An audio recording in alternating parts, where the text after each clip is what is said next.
महाराष्ट्र व्यतिरिक्त आणखी एक देश आहे जिथे मराठी ही मातृभाषा मानली जाते. तो देश म्हणजे इस्राईल. प्रत्येकालाच वाटतं की आपली मातृभाषा 7 समुद्रापार पोहोचावी आणि मराठी भाषेच्या बाबतीत हे स्वप्न काही अंशी पूर्ण झालेलं दिसतं. इस्राईलमध्ये राहणाऱ्या बेन इस्राईल या ज्यू समुदायाची मातृभाषा मराठी आहे.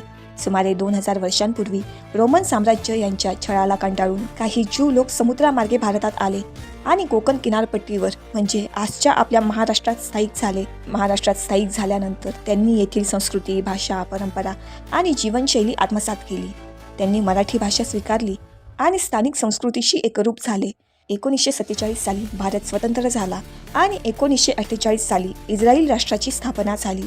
त्यानंतर अनेक बेन इस्राईल ज्यू इस्राईलमध्ये स्थलांतरित झाले. मात्र ते आपल्यासोबत मराठी भाषा, कोकणातील संस्कृती, परंपरा आणि खाद्य संस्कृती घेऊन गेले.